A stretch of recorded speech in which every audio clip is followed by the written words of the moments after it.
Selamat pagi Bapak Ibu Saudara, Shalom. Bapak Ibu Saudara sehat? Puji Tuhan, kita semua masih tetap diberikan kesehatan dari Tuhan Yesus.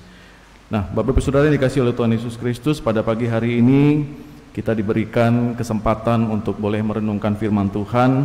Dan tema yang menjadi perenungan kita pada saat ini adalah berbalik, mengenal Tuhan dan dipulihkan.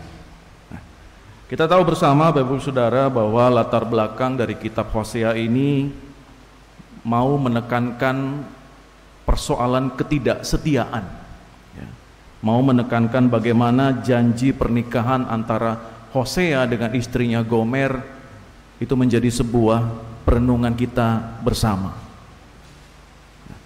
Hubungan Tuhan dengan Israel adalah hubungan yang biasa kita kenal dengan ikatan perjanjian. Berarti umat Israel adalah umat perjanjian. Bapak Ibu Saudara mungkin sudah terbiasa mendengar kata-kata perjanjian. Kalau kita ambil motor atau kredit mobil, kredit motor ataupun kredit barang yang lain, baik ke leasing ataupun ke bank, kita di situ akan diberikan berkas atau administrasi dan kita tanda tangan. Artinya kita diikat di dalam sebuah perjanjian. Di dalamnya yang harus kita lakukan adalah kita membayar sejumlah uang sesuai kesepakatan di dalam perjanjian. Nah, bagaimana kalau kita melanggar perjanjian itu? Kalau kita cicil motor, ambil 3 tahun Pak Pendeta, DP-nya 5 juta.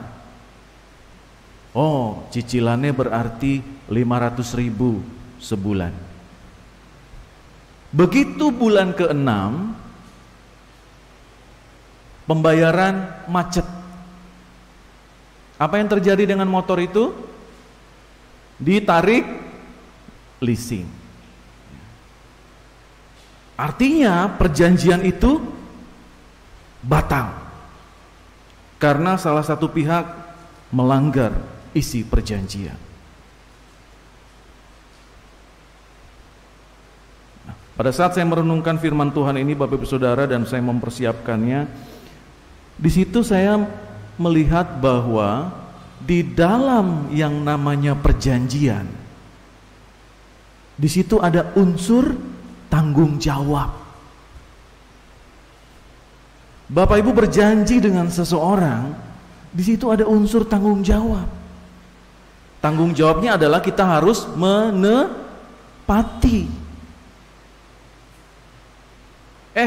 Kelak jam 1 kita ketemu di BTC. Ada perjanjian, ada janji. Kita datang jam 7 malam. Habis kita ke Ruce, kawan kita itu datang-datang. Lata kering di BTC kata orang. Berapa jam harus menunggu? Orang tua berjanji kepada anaknya. Anak-anak berjanji kepada orang tuanya. Hati-hati, di situ ada tanggung jawab yang diucapkan. Unsur apa lagi yang ada di dalam yang namanya perjanjian? Yang kedua, di dalamnya ada yang namanya ketaatan, Bapak Ibu Saudara. Yang berikut ada unsur yang namanya rasa takut. Kalau kita sudah berjanji kepada Tuhan, pada saat kita CD, di situ ada unsur rasa takut kita kepada Tuhan. Takut akan Tuhan. Enggak berani melanggar yang namanya firman Tuhan. Enggak berani neko-neko sama apa yang Tuhan perintahkan. Karena saya sudah berjanji. Yang berikut adalah kita punya yang namanya kesetiaan.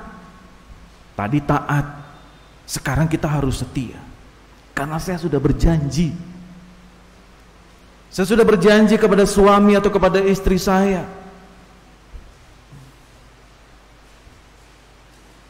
Saya harus hidup setia. Yang berikut adalah bagaimana kita hormat. Kalau kita sudah berjanji, kita harus hormat atas apa yang kita ucapkan kepada orang yang kita lakukan perjanjian itu. Yang berikut adalah bagaimana kita melakukan kesemuanya itu di dalam kesungguhan. Dan itu nampak di dalam keseharian kita, Bapak Ibu Saudara. Orang Kristen itu nggak boleh jadi orang Kristen tomat. Orang Kristen tomat, itu istilah yang baru. Apa Pak tomat? Hari Minggu dia tobat, hari Senin sampai Sabtu dia kumat.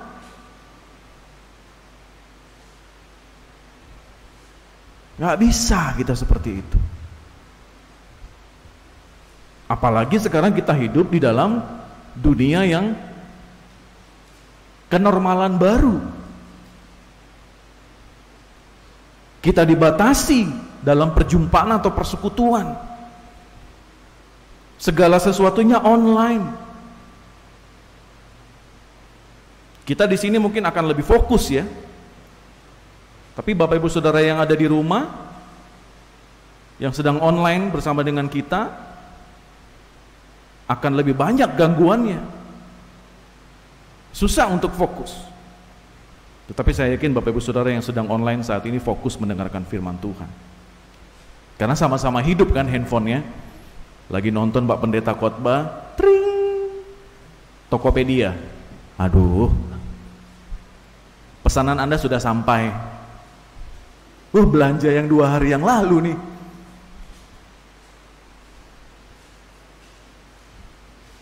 Lagi masak, ini nasi. Nasinya udah masak tuh. Pak Pendeta lagi khotbah. Kelaklah dulu, uruslah nasi tuh. Lebih banyak gangguan. Tapi it's okay.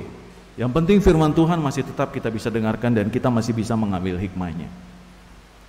Nah, saya mau katakan Bapak Ibu Saudara, perjanjian demi perjanjian yang diucapkan, yaitu bangsa Israel bersama dengan Tuhan pada waktu itu, mengalami banyak sekali persoalan. Apa persoalannya? Persoalannya adalah bangsa ini begitu tegar tengkuknya. Mereka adalah bangsa pilihan Tuhan, bangsa yang istimewa, bangsa yang sangat spesial. Tapi ada catatannya, bukan karena kehebatan bangsa ini Allah memilih mereka, tetapi karena kasih anugerah dari Allah memilih bangsa ini. Kadang-kadang kalau dalam diskusi Alkitab, kenapa ya Allah harus memilih bangsa Israel ini? Allah kan maha tahu. Kenapa dia harus pilih bangsa ini? Bangsa yang bebal gitu ya, bangsa yang nengel kata orang Batak. Orang Bangka bilang dibilang tidak didengar. Berkali-kali dibilang nggak mau dengar. Udah tahu dibilang itu salah masih tetap dilakukan. Kalau kita sebagai orang tua kasih tahu anak untuk sesuatu yang benar, tetapi tetap dilakukan sama anak, kesel nggak? Bukan kesel Pak, keluar tanduk kami Pak, saking keselnya itu, saking marahnya itu.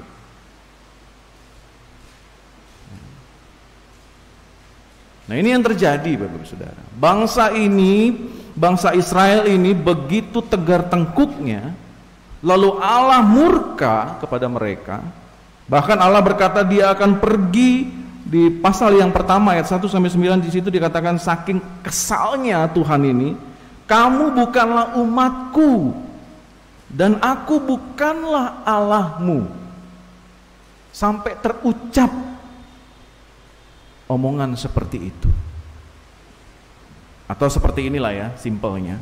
Bagaimana orang tua saking kesalnya, aku bukan lagi ibumu, nah gitu kan, kamu bukan lagi anakku, pergi sana. Nah seperti itu, kayak sinetron itu kan,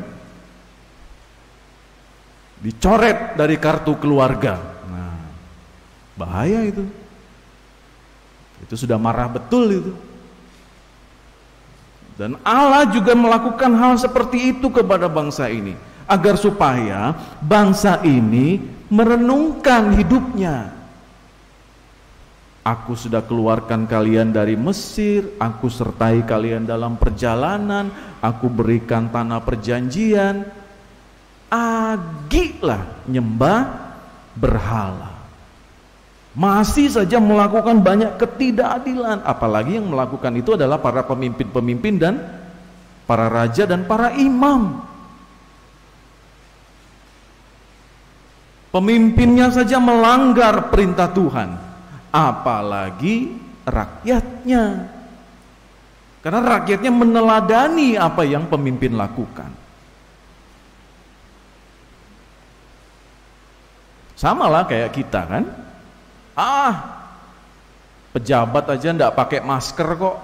Masa kami harus pakai masker? Pejabat aja bikin acara pertemuan, yolah kita juga kumpul-kumpul. Untuk sesuatu yang tidak baik kita lakukan juga, kita balas juga dengan sesuatu yang tidak baik.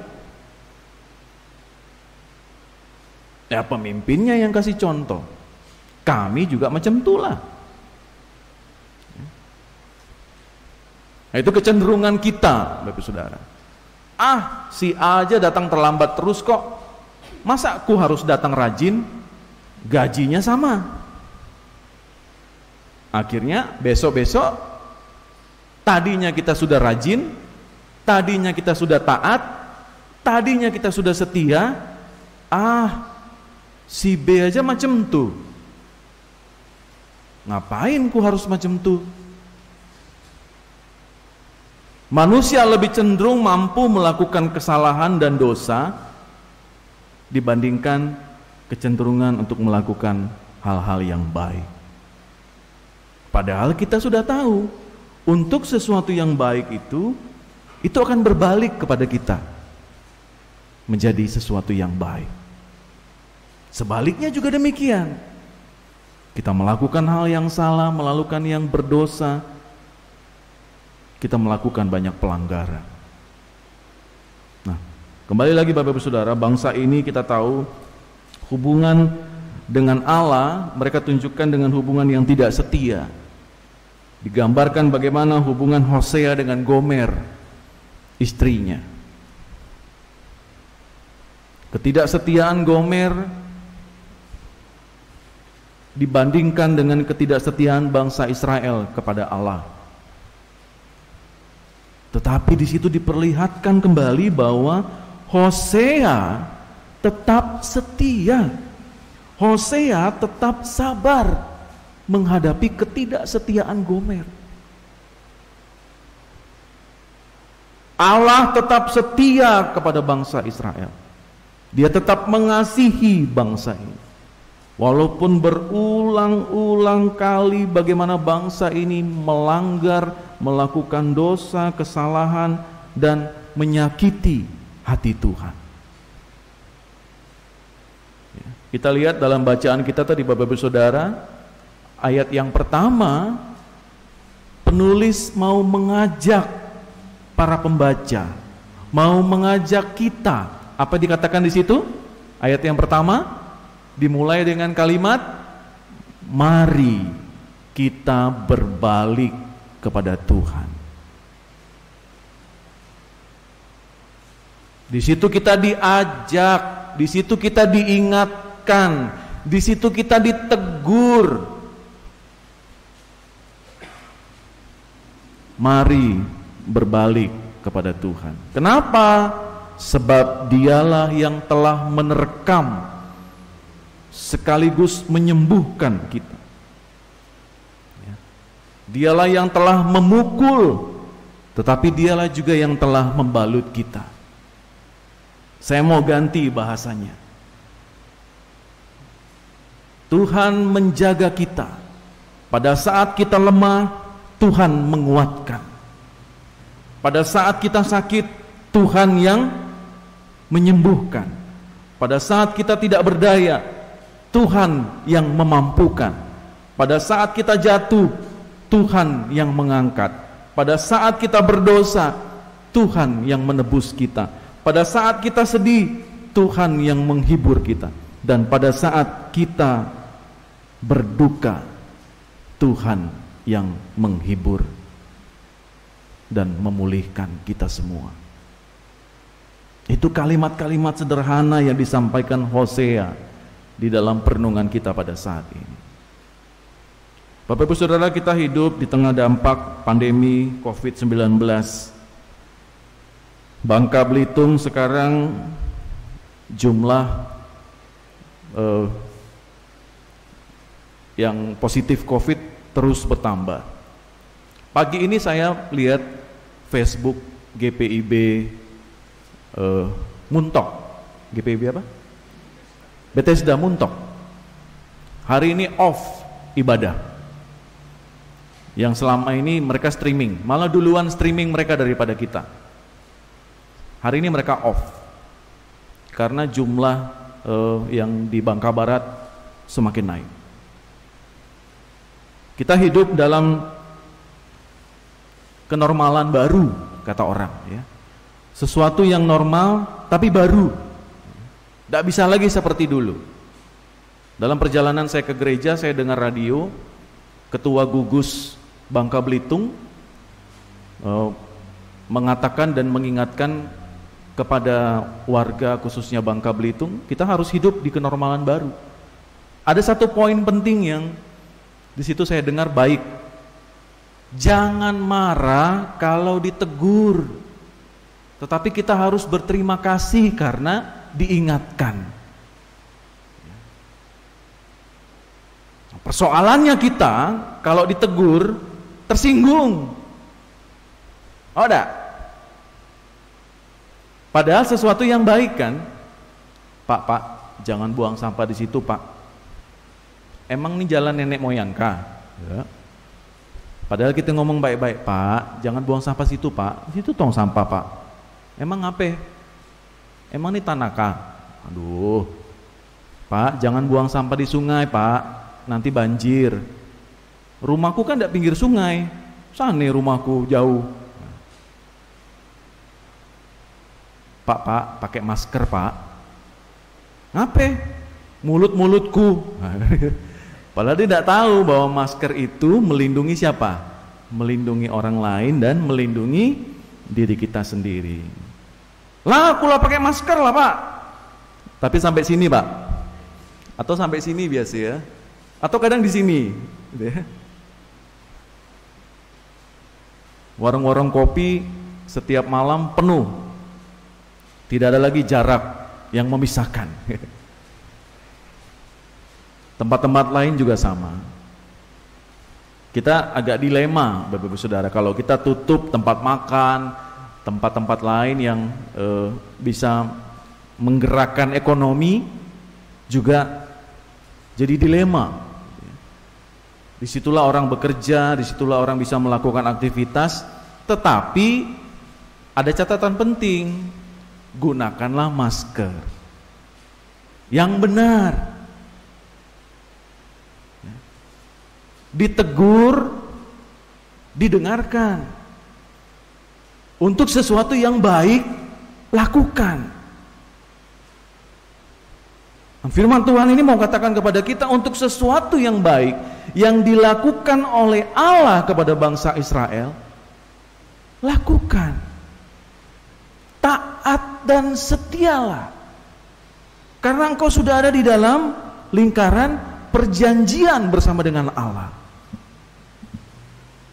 Yang di dalamnya ada tanggung jawab, di dalamnya ada ketaatan, kesetiaan, rasa takut, rasa hormat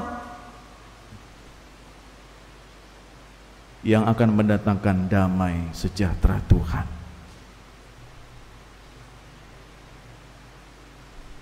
Maka firman Tuhan ini betul-betul akan menguatkan dan mengajak kita sekali lagi Bapak Ibu Saudara, berbaliklah, mengenallah Tuhan lebih dalam, maka kita semua akan dipulihkan.